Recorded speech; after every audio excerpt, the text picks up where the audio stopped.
Hi everyone, I'm Jesse Lynn. And I'm Angela Lynn. Welcome back to another episode of But Where Are You Really From? This week we want to talk to you guys about HMart. Why HMart, you might ask? Well, actually, it's gotten super popular back in the town that we grew up in Irvine, and I think it has gained popularity overall in the US. So, just a little background about HMart. The first H Mart actually started really close to where I live. So it started in Woodside, Queens. And actually, they just opened another one that's like even closer to where I live. So I was kind of like, why is it here? But I guess claiming your roots back, if you will. In New York, for those who may In New not York, be New yes. Yorkers. I think they're currently headquartered in New Jersey, but over the years, I think there's just been a huge spread of H Marts throughout the nation. Fun fact, the H Mart translation, I guess, into English is an armful of groceries. Yes, the H in H Mart stands for a phrase in Korean, which I'm sure we'll butcher the pronunciation of, but hanarum, maybe? One armful of groceries. And I also read that it's supposed to imply some sort of like warmth or like being kind of taken care of thing. Bountiful. Yes. So, and it is such a massive empire today that like it has over 100 stores across North America, mostly in the US. So you'd think that it's like this nameless kind of like massive corporation that's behind it. But actually, there is a corporate group that owns all the H Marts, but it's still run by the family that started it. And the CEO and founder is still the current like CEO. But I think it's pretty cool that something that started as this little like tiny store, and I'm sure we've all seen that like one tiny Asian store some wherever you grew up. Imagining that with its like humble beginnings just completely exploding to becoming this thing that is all over the country that even non-Asian people know about. Because I feel like a lot of the like ethnic stores, a lot of times one or a few in town, and it's run by like one family. And if you're of that cultural group, you always visit that store. Like in Irvine, I mean, we had 99 Ranch Market, which is for Chinese people. But I also remember, oh yeah, you should know because your mom used to work close by, but there was that Persian supermarket. And I remember That place everyone, closed. I know it's so Super Irvine. sad, but I Yeah. used to love going there, even though I'm not Yeah. Persian, but like all my Persian friends always went there because it's like the one place you can get all the spices and like all the ingredients to make the food that your family's, culture comes from. So I feel like everyone, hopefully everyone, has had at least that one connection.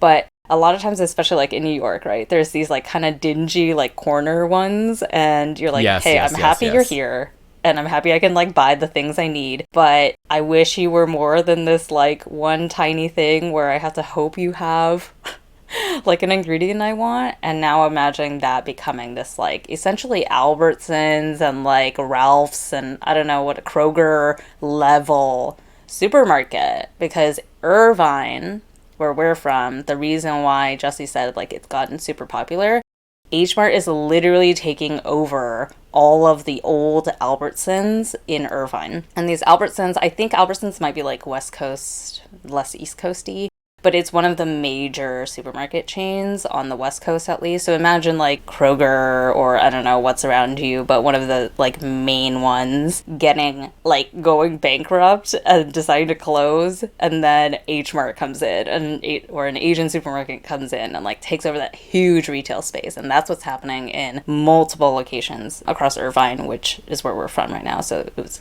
very fascinating to see all of that. Now, I haven't been to the H Mart that opened up near me, and the H Mart that's in Koreatown is kind of like an exception, but I think that there is like a distinctive separation between stores like H Mart, Mitsuwa, 99 Ranch Market, and then Western grocery stores like Kroger, Albertsons, Ralph's, Vons.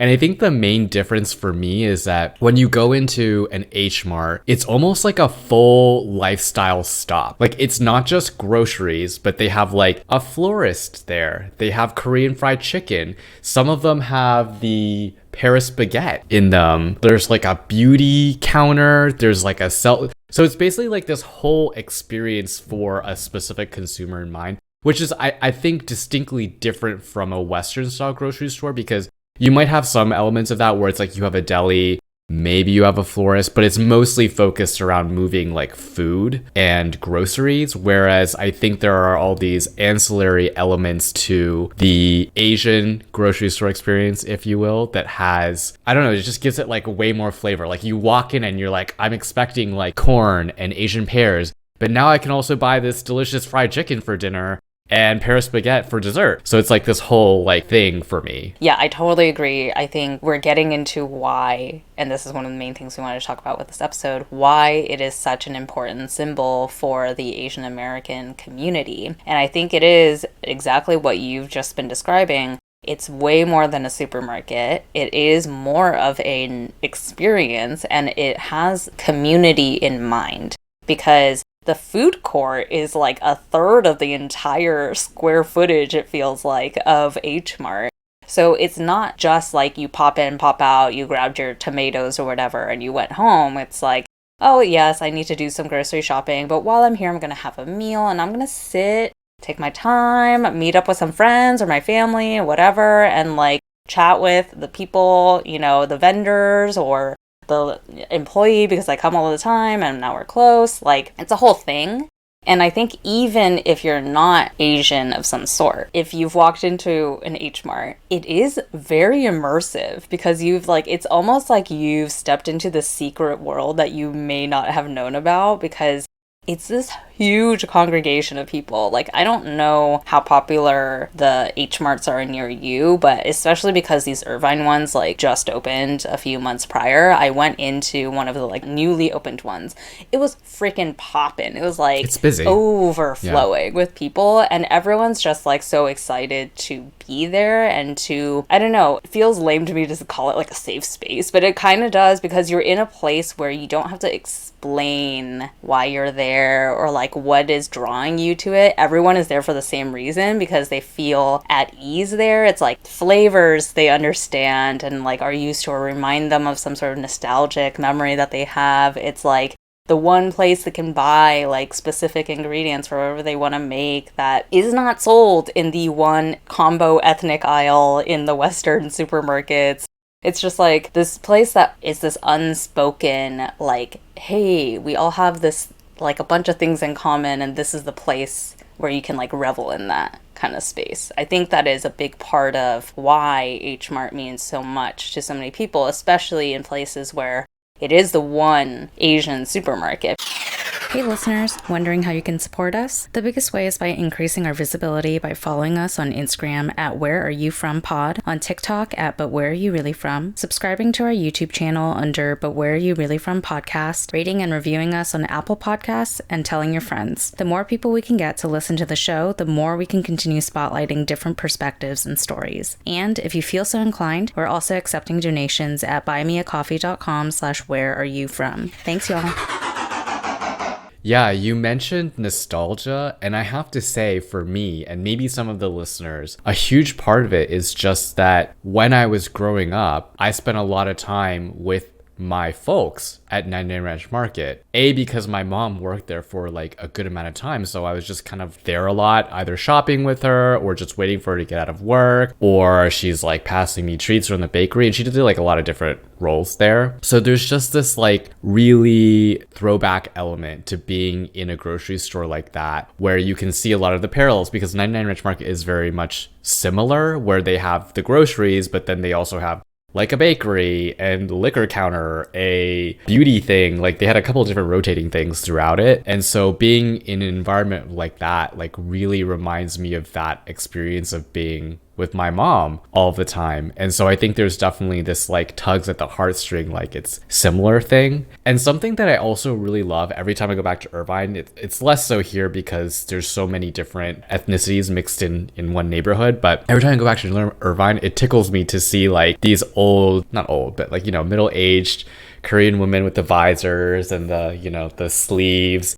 And then they're like buying groceries next to like younger Korean people. And it's this really like fun intermingling of folks that I don't think you really saw as much at 99 Ranch Market or even just like a couple of years ago. And now it's like progressed to, I guess, an area where there is that kind of like mingling. And I find that to be very fun. Yeah, well, you're getting to two different things I wanted to touch on. One is kind of like, why do we think HMart is more popular and has like experienced more success, I guess, than other Asian supermarkets like 99 Ranch and Mitsuya and others of these that have existed for a long time. And I did a little digging, and I agree with this hypothesis. I think the family behind HMart mentioned that they spent a lot of time considering how to make the spaces feel brighter, bigger, cleaner, because I think a lot of times with, let's not talk about 99 Ranch, just like I mentioned those kind of like dingy corner Asian markets that might exist in like a small town or like your neighborhood in New York and there's just the one. Those are often like cramped, tiny spaces because that's all they can afford. And it's like whatever loose products they've like managed to find that they can stock with, but there isn't necessarily a lot of open space or like consistency in the products you can get, or yeah, it might be dark and like not as, just like a little more cramped is how I describe a lot of those experiences. Versus when I think about it, I'm like, yeah, I guess that's right, that like the H Marts now do try to take at least somewhat bigger spaces so that you're not just like right up against the aisle and kind of like if you move, you might knock over all the ramen on the shelf or something, you know? So there's like space to move around. And I also think they spent a lot more effort on making it more accessible to young people, like you mentioned, and non like of their culture people, because it's a Korean supermarket, but it has a huge influence on the Asian American community at large, right? Even if you're not Korean. So you have to be able to not speak Korean. I have noticed that HMart tries a lot harder to make things more accessible from like an English language standpoint, knowing that not everyone shopping is Korean. And even if you are Korean, like a lot of Korean kids of immigrants maybe don't speak Korean that well or just not well enough to read everything in Korean. So they've spent more effort in, I'd say, like the marketing and translation and like accessibility to make it easier for people that aren't just like recent immigrants from Korea who speak fluent Korean and can like read everything in Korean. And 99 Ranch has things in English, but I do think it's still more catered towards like Chinese as your main language or like your comfortable language, and you're here to like grab the things that you need. I would agree with you. I think that the feeling at 99 Ranch has always been a little bit more insular. It's still very community based, because I remember my mom would go like grocery shopping and she would talk to like who I thought were random people while grocery shopping, but apparently they're people that she met working. I don't know. But it is, I think, like as a person who doesn't speak the language and is not from a specific kind of culture set, it's a little bit harder to just, it's not hard to be there, but it's just like you're kind of just like there by yourself, even though you're surrounded by other people, and that feels really weird sometimes. And I will also say, like, for a while 99 Ranch was kind of dingy. Like, I don't know if you remember, but like they went through like a whole rebrand and like redid a lot of the stores, but like from the 90s up until like the early 2000s, it was a little run down. Versus like if you were to ask me what the difference is between that and HMart, I'd be like, HMart gives upscale. If you walk into the grocery section, it's still a little bit of a mess, right? Because people are picking, rummaging, whatever. That's like very, you know, the same. But the rest of it is like done up brightly, decorated nicely, like things are organized neatly. Yeah, that's the main difference for me. It feels more upscale and less insular, more accessible, to your point. Yeah, for sure. And then the thing you talked about with like loving to see old Korean grandmas next to like young Asian Americans, I love that. And I think it's a big part of why H Mart is so big. It's like a space where it simultaneously caters to people who grew up in Korea and like need the connection to these types of ingredients and the food because it's what they grew up on. So, and young people who maybe did grow up on it, but it's because their immigrant parents continued to cook the food when they were kids and like had it in the home, or are trying to kind of like reconnect with their own family's culture through food. It is interesting, right? Because the young people are there to either continue a tradition that they didn't directly know from the motherland necessarily, or to reconnect with a culture and traditions that maybe they didn't have that connection before and they're trying to like recapture it now. So it is really cool that you have both of these types of groups in the same space, and it's like cool that they're in the same space. It's not like, oh, you can't be here because you weren't born in Korea. It's like, oh, good, you want to like learn more about your culture, or if you're not Korean, you're not, of that culture, even if you're not Asian, it's like if you have stepped into an H Mart and you are buying those ingredients, you are a different kind of person, I would say, because you are trying to immerse in some way. I think it's cool because it's a very like strong bridge to cultural immersion and cultural exchange in a way that's very accessible, because food is something that like is the easiest way to share a culture, because it's low stakes, right? There's no like controversy, hopefully, around yummy food. Yeah, exactly. So hats off to you listeners if you've ever tried to go to a grocery store that is Asian and tried something new. And so to top it off, we would love to know if you have been to an H Mart, maybe not H Mart, a Mitsuwa, a 99 Rich Market, any kind of Asian style grocery experience. And if you have, what's your favorite snack from going there? Yes, because we haven't talked about it, but one of the other reasons H Mart is so popular is apparently it's like a hot spot for grabbing your favorite Asian snacks, and people, it's like trending that it like changes by certain periods of time what's like what they recently got in stock and like what's poppin' right now. So for me growing up, it was always a high chews. High chews were my jam. That was what I always was looking for, because